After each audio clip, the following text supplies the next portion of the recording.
Assalamualaikum warahmatullahi wabarakatuh. Perkenalkan, nama saya Fikri Mugia Ramadan dari kelompok 3. Saya akan menjelaskan tentang pengertian kerangka karangan. Mengarang adalah mengorganisasi ide, diawali dengan menyusun kerangka karangan.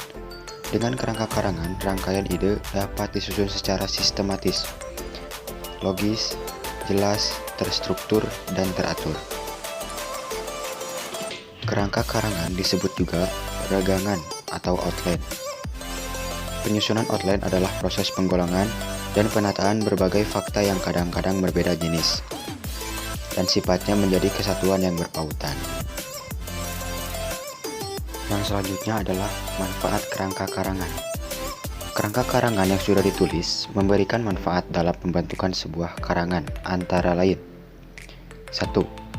Untuk mempermudah penulisan sebuah karya tulis agar menjadi lebih sistematis dan rapi.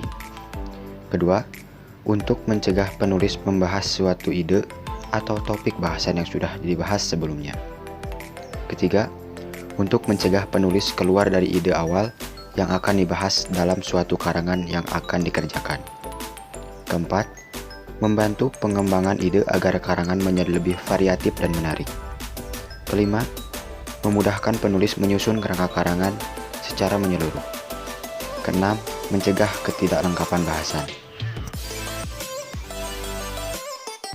Assalamualaikum warahmatullahi wabarakatuh. Perkenalkan, nama saya Sultan Mandasari. Saya akan menjelaskan tentang bentuk penyusunan kerangka karangan. 1. Penyusunan kerangka karangan berdasarkan perumusan teks. A. Kerangka kalimat.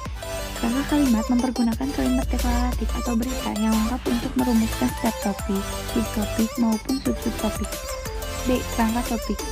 Rumusan tesis dalam sebuah kalimat yang lengkap. Kerangka yang menggabungkan sistem kerangka kalimat dan kerangka topik dirumuskan dengan kata atau frasa. C. Gabungan antara kerangka kalimat dan kerangka topik. Kerangka karangan yang menggabungkan antara kerangka kalimat dan kerangka topik yaitu kerangka karangan yang mencakup kalimat berita dan sub-sub bagian maupun pokok-pokok utama dan pokok-pokok bawahan. 2. Penyusunan kerangka karangan berdasarkan rinciannya. A. Kerangka karangan sementara. Kerangka karangan sementara atau non-formal merupakan suatu alat bentuk penuntutan bagi suatu tulisan yang terarah. B. Kerangka karangan formal. Biasanya topik yang akan digarap bersikap sangat kompleks. Proses perencanaan sebuah kerangka formal mengikuti prosedur yang sama seperti kerangka non-formal. Syarat penyusunan kerangka karangan. A. Menggunakan bentuk kerangka standar.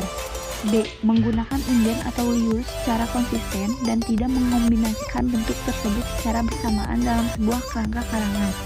C. Menggunakan penomoran secara konsisten atau angka desimal, angka Romawi, kombinasi angka Romawi, huruf, dan angka Arab. D. Setiap judul diberi nomor secara konsisten. E. Setiap subbab diberi nomor secara konsisten. F. Setiap unsur subbab diberi nomor secara konsisten. G. Setiap detail unsur diberi nomor secara konsisten. H. Penomoran tidak melebihi 4 angka digit. I. Kerangka karangan tidak sama dengan daftar isi. Perkenalkan, nama saya Taufik Burhanuddin, saya dari kelas manajemen D. Saya akan membahas tentang langkah-langkah penyusunan kerangka karangan. Nah teman-teman, setelah mengetahui dari pengertian, jenis, dan juga syarat dari kerangka karangan, langsung saja kita masuk ke materi selanjutnya, yaitu langkah-langkah penyusunan kerangka karangan, di mana dari setiap kerangka karangan dapat dikembangkan menjadi satu paragraf atau 2 paragraf. Kerangka karangan yang telah disusun dapat menjadi titik tolak kalimat-kalimat yang dituangkan atau dijadikan sebagai pikiran utama atau kalimat topik pada setiap paragraf yang dibuat, teman-teman. Dalam sebuah kerangka karangan, penulis akan terus berusaha bagaimana karangan yang ditulis dapat dipahami maksud dan tujuan oleh pembaca. Dalam kata lain, si pengarang ataupun si penulis akan terus berusaha sekreatif mungkin untuk menjadikan karangan tersebut mudah dipahami oleh pembaca, teman-teman. Beberapa langkah yang harus dilakukan ketika menyusun kerangka karangan. Yang pertama, merumuskan tema dan menentukan judul suatu karangan. Merupakan hal yang paling mendasar dalam pembentukan kerangka karangan, karena dari tema tersebut karangan itu akan berkembang. Dan usahakan judul pun juga harus menarik. Kenapa demikian? Karena apabila judul menarik, maka si pembaca akan tertarik untuk membacanya. Begitupun sebaliknya, Apabila judul kita tidak menarik, maka si pembaca tidak akan tertarik untuk membaca karangan kita.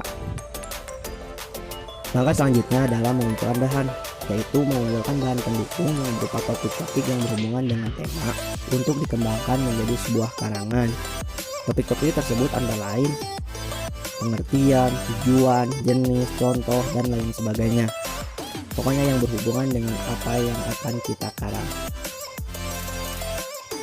Setelah mengumpulkan bahan, maka langkah selanjutnya adalah menyeleksi bahan. Hindari membahas topik yang tidak penting pada karangan tersebut. Dan jangan mengulang hal yang sama pada paragraf yang sama karena itu merupakan pemborosan kalimat. Sehingga menjadikan karangan tersebut tidak mudah dipahami oleh si pembaca. Langkah selanjutnya adalah mengembangkan kerangka karangan. Jika sudah mendapatkan tema, judul, dan topik beserta hal yang lainnya, buatlah karangan yang utuh dengan cara mengembangkan kerangka karangan yang telah dibuat. Proses pengembangan kerangka karangan tergantung sepenuhnya pada penguasaan terhadap materi yang hendak kita tulis. Jika benar-benar memahami materi yang baik, maka permasalahan dapat diangkat dengan kreatif, mengalir, dan nyata, sehingga karangan yang kita sajikan dapat dipahami dan menarik untuk dibaca oleh pembaca. Untuk pengembangannya harus sistematis dan terarah, serta alur pengembangan juga harus disusun secara teliti dan cermat. Semakin sistematis, logis, dan relevan pada tema yang ditentukan, semakin berbobot pula tulisan yang dihasilkan.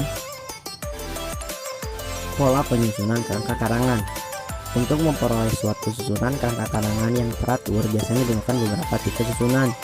Yang pertama, pola alamiah. Suatu urutan unit-unit kerangka karangan sesuai dengan keadaan nyata. Oleh karena itu, susunan alamiah dibagi menjadi 3 bagian utama, yaitu urutan ruang, yang kedua urutan waktu atau urutan kronologis, dan yang ketiga urutan topik yang ada. Yang kedua adalah pola logis, merupakan unit-unit karangan berurutan sesuai dengan pendekatan logika atau pola pikir manusia. Urutan susunan logis dibagi berdasarkan urutan klimaks dan anti klimaks, urutan umum khusus, yang ketiga urutan sebab akibat, dan yang terakhir urutan proses.